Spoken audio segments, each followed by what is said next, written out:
I'm Piyush. We have a YouTube channel and we just interview students from all over the world. I'm a doctor, homeopathic doctor back in India. Wow. Question in every interview they say like, where do you see yourselves in 5 years? That everybody should ask the question themselves. Right. If you keep a control over your miscellaneous spendings and if you budget your grocery well, try to consume as much home cooked food as possible. So you have to prepare mentally. Here things are very much different. Where do you want to spend on? That prioritization is very important. Yes. The first few weeks are going to be like very mentally very chaotic. It's going to break you down if you don't. And then go through a mental trauma that, oh my God, what have I got? I struggle to find a part-time job currently. I'm gonna start working in Subway. So guys, you tell me, why did you pick Oxford Brookes University? What got you to finally choose this university? If you are looking to study abroad, then watch this full video and subscribe to our channel to stay updated. I'm Piyush, your study abroad coach, and here we are in Oxford Brookes University with two great friends who are studying here. So guys, why don't you introduce yourself? My name is Archan. I am an MSc Automotive Engineering student. Awesome. I'm from Mumbai. I've done my bachelor's in electronics engineering. We saw your F1 car upstairs. I mean, the building that my lectures take place, there are a couple of them. Okay. So I think I'm in the advantage over here. All right. And how about you, my friend? Hello everyone, myself Kalimulla. I am doing Masters in Management in Health and Social Care. Okay. I'm a doctor, homeopathic doctor back in India. Wow. I have graduated in homeopathic medicine in Bangalore. I worked for an year and now I'm here for Masters in Management in Health and Social Care. Yes. Amazing. I think very unique background. Both of you guys are studying health and homeopathic doctor. Yeah. Okay, that's fantastic. I'm sure you are giving your homeopathy medicines to your students here. No, actually not. But good fun to have you both. So just tell me a little bit about, where do you stay in Oxford? How do you manage your living? What is the cost of living here like? Sure thing. So I live in the university managed accommodation called Clive Booth, which is the primary reason why I selected Clive Booth was it's just 10 minutes away from the university. So like me being an engineering student, we basically live in the labs. In the labs and the university. Yeah. So it's pretty handy for us to, if you have to if you have to go home and rest, it's just 10 minutes, or just go home, grab some food. So it's just 10 minutes away, and it costs me around $199 per week. But I feel with the risk and reward ratio when it comes to time and money, So it's I close. prefer time. Yeah, it's slightly more expensive, Indeed. but it gives you more time to study. It gives me more time, and it makes my transit more flexible, to be honest. And overall, what is the total cost that you end up spending with respect like overall living cost per month? To be honest, my first 2 months has been downhill, to be honest, because I haven't properly managed my funding, and I should have been more mindful of how I was spending and where I was spending. Right. I feel if you keep a control over your miscellaneous spendings and if you budget your grocery well, try to consume as much home cooked food as possible. As much as you can cook. Yeah. What you can do is an off for meal preps. Yeah. You can cook for a week and just store it in the fridge and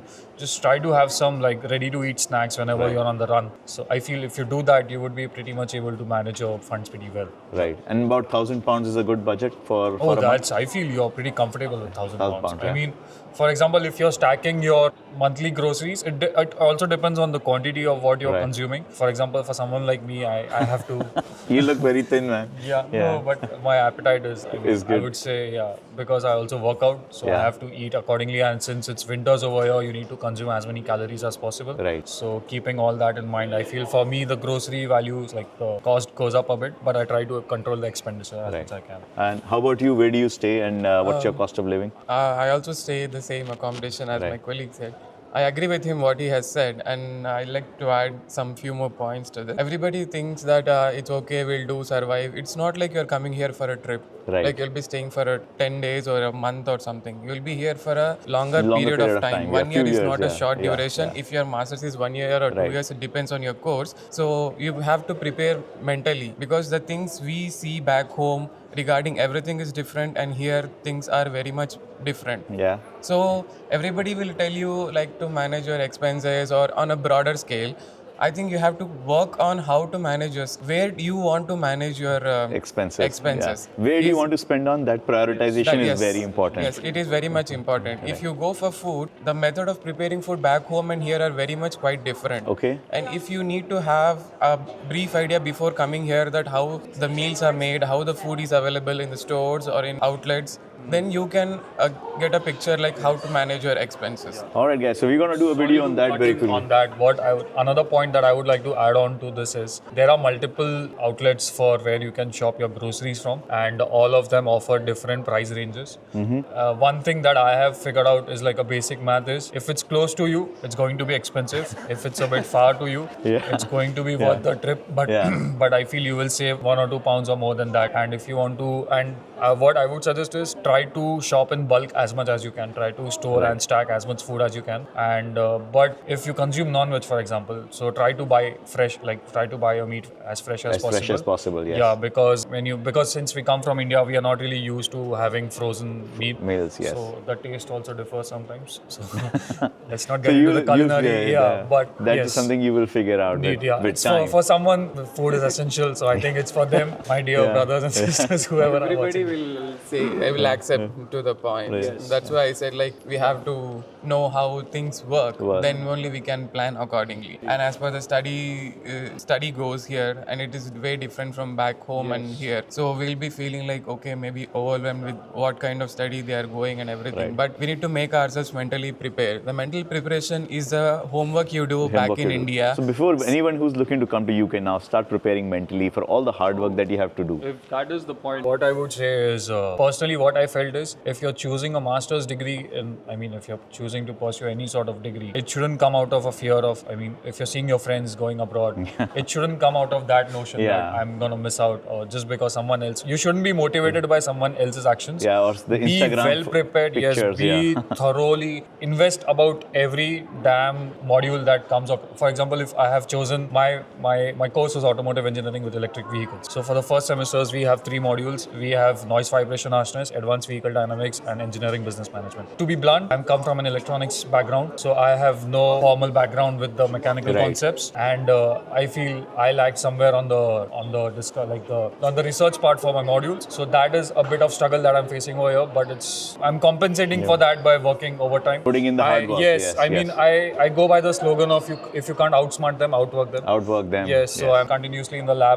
Also my faculty is pretty helpful, but up to a certain point, because in India the thing is if you, for example, if you go to a faculty to inquire, it also depends on the relationship with your faculty, to be honest. But we have a tendency of being spoon-fed in India. That's not going to happen here. You're going to need to ask for help. Otherwise, nobody's going to quit. And if your questions should be very precise on what you want to ask. You can't just ask a vague question and get a confirmed reply from them. Absolutely. You have to be very precise, and the methodology for also consulting your faculty works pretty different. You can't just barge into the staff room and just ask them. You have to send a formal mail and see if they're okay to communicate. Make an appointment. And even that takes at least 3 working days to get a reply. Sometimes if you're lucky, you will get it within an hour. But you have to be very mindful of those things. And one thing that I would stress on, put it in caps, is that please do a thorough research on your modules. Please be sure about what you're going to study over here. Otherwise, the first few weeks are going to be very mentally very chaotic. It's going to break you down if you don't. So guys, let's take a small pause and let me tell you that I counsel hundreds of students looking to study abroad every month. And I am here to help you guys, not just with understanding your profile, which country or university is the best one for you, but help you through the admission process. And me and my team will get you your visa on time. And if you want a one-on-one counseling session with me, please go into the description. There is a link to my Calendly and you can book a one-on-one slot with me. And let's get back to our video now. It was going to be happening. Also, sometimes the names are deceiving for the courses. They would say Very something, true. it would be something. If you have to delay your masters by a year, do it. Absolutely. But it's going to be worth it. Please don't come here and then go through a mental trauma that, oh my God, what have I got myself. So guys, you tell me, why did you pick Oxford Brookes University? What got you to finally choose this university? Okay, Oxford Brookes University, for me, it was my course related to the management in healthcare. So Oxford Brookes University has good amount of research going on right now in the health and social care area, and as well as this NHS is very huge, and it is pretty old with working with mainly on the public funding and everything. And there are so many leaders which are required right now to run the NHS or anywhere in the global sector, and that's why I chose the course. And Oxford Brookes, because the teaching is very good. All my module leaders are like from PhDs. They have done PhDs in double PhDs in Hong Kong, in Malaysia, and here in England. So you And they went are through the from profile of your faculty Yes, and you felt that they are very, very learned. Yes, I think back home the work needs to be done regarding why you're choosing what you're So choosing you the picked course. the right domain because lots of jobs, a lot of senior leaders are required in NHS, so healthcare and social Yes. work, biggest job opportunity in the UK. Yes. And then on top of it, you picked Oxford Brookes because you find the faculty to be the most qualified Yes. and highly researched. Yeah. What about you? Why did you pick Oxford Brookes? With all due respect, the thing is when I went to my consultant for my process, so what that person stated is that you need to pick 5 colleges according to the course that you're, and like she provided the names for me, the 5 colleges. She listed out the 5 colleges, and Oxford Brookes happened to be one of them. Right. And when I did some research regarding Oxford Brookes, it turned out to be number 2 overall for my course, which Right. is For automotive. anything that is related to automotive Yes. and motorsport. Oxford Brookes should be your destination, to be honest. Right. And it's pretty much, I feel, if you come to my building, whatever, my department, I think it would be very visible that why it has the spot of a number 2 college when it comes to automotive or motorsport. And yeah, that was pretty much it. I feel like that So was... you picked this course, you wanted to do this course because this is the domain you're interested in. Indeed. And then you picked the 5 universities and this was the best ranked university indeed. for this Yeah, program. sure. So that's another good way of looking at how you pick your schools. Now, maybe a quick query around, you guys have been here about 2 months now. almost touching 3 months now. Almost 3 months now. Yes. Are you guys looking for a part-time job and have you found one? I feel my colleague over here has an experience with that. Oh, I did very lot of work. I struggled to find a part-time job. Currently, I'm gonna start working in Subway as a Subway designer. As the sandwich Yes, assembler. sandwich artist. You Yes, sandwich sorry. artist. Yeah. It is a sandwich artist. Yeah. I found it for this term break, which is going to happen in few weeks. Okay. So we call it. Some people call it Christmas week. Some people call it term break or something. Right. So during that time, I want to work and make use of the time.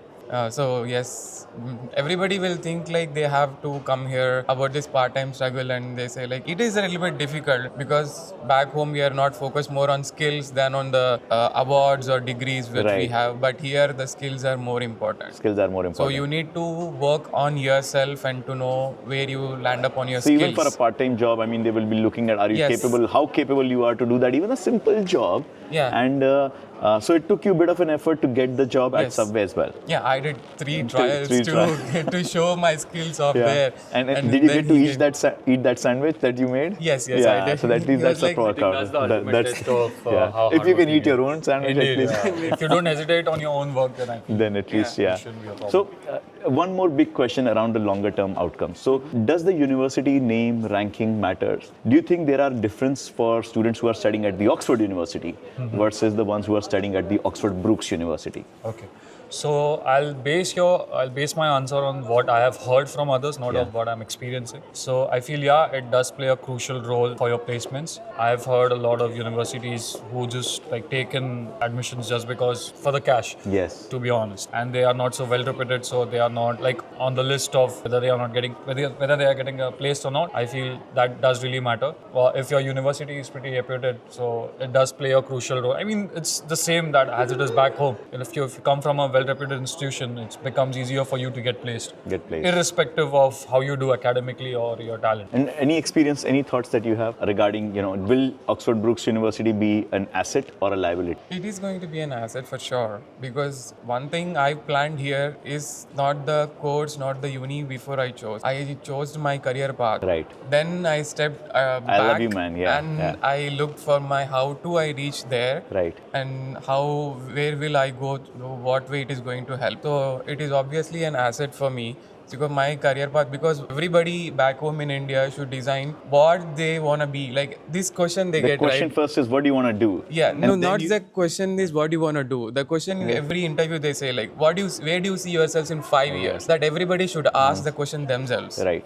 And they have to take a pen and paper and chart a plan. And guys, that's what the statement of purpose when you're writing and applying for the university is actually all about, when you're telling about your goals. So fantastic, guys. Thank you so much for taking out time and, I just bumped you in with you guys here in the cafe. Anything for a fellow country. Yes, and absolutely. And I think if you guys have enjoyed this conversation, do subscribe to our channel and you will get to hear more from fellows like these who are sharing their candid experience to help you make a better decision. And till then, I will see you all in the next video. So if you like this content, please subscribe to our channel and I will see you all in the next video.